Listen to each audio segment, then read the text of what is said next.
जी बिस्मिल्लाहिर्रहमानिर्रहीम अस्सलाम वालेकुम। अच्छा जी, आज हम बात करते हैं HbA1c के हवाले से।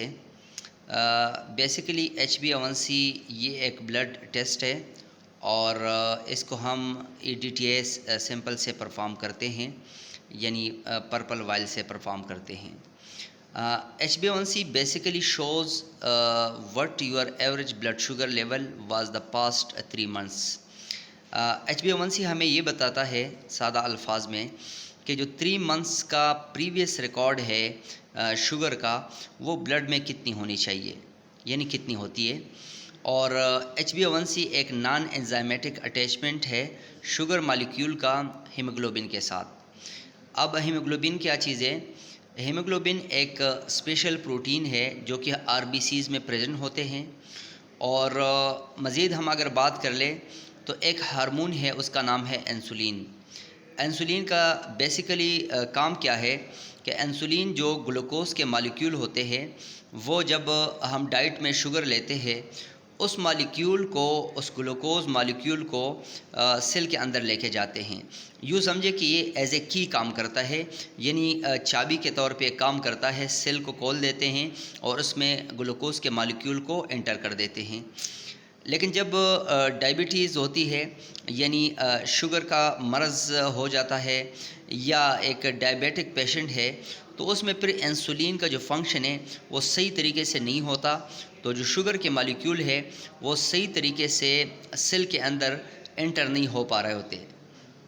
तो उसके नतीजे में फिर क्या हो जाएगा कि जब सेल्स शुगर के मॉलिक्यूल को सही तरीके से यूटिलाइज़ नहीं करेंगे तो ब्लड में शुगर का लेवल बढ़ जाएगा।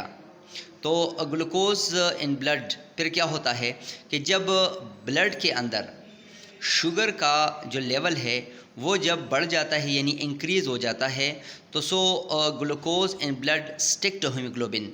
होता क्या है कि जो हीमोग्लोबिन है उसके साथ शुगर मॉलिक्यूल स्टिक हो जाएंगे।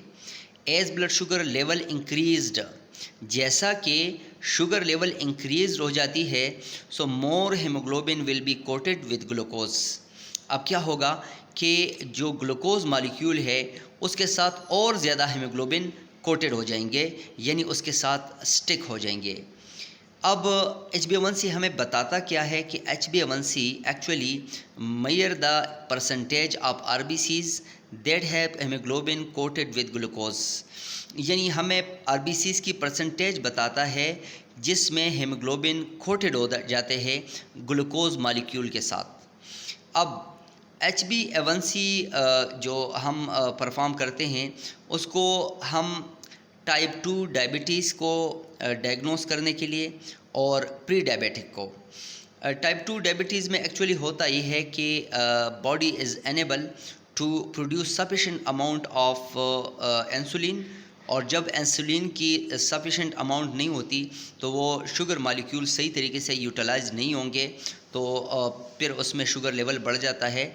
और प्री डायबिटीज़ वो होता है कि नॉर्मल शुगर लेवल से तो शुगर का लेवल इंक्रीज़ होता है, यानी हाई होता है, लेकिन हम उसको डिक्लेयर नहीं करते कि ये डायबिटिक है।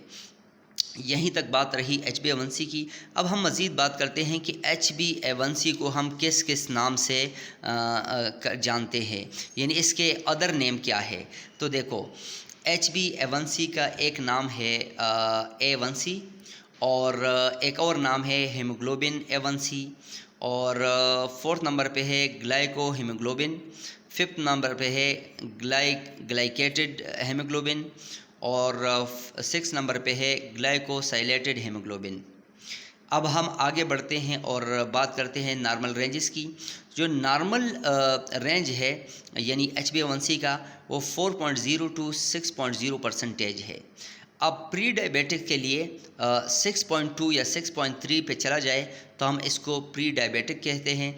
और जब हम इसको डायबिटीज़ डिक्लेयर करेंगे कि ये डायबिटिक है एक पेशेंट, तो अगर 6.5 से ज़्यादा हो जाए, मोर देन 6.5% से ज़्यादा हो जाए HbA1c, तो हम इसको कहते हैं डायबिटिक पेशेंट।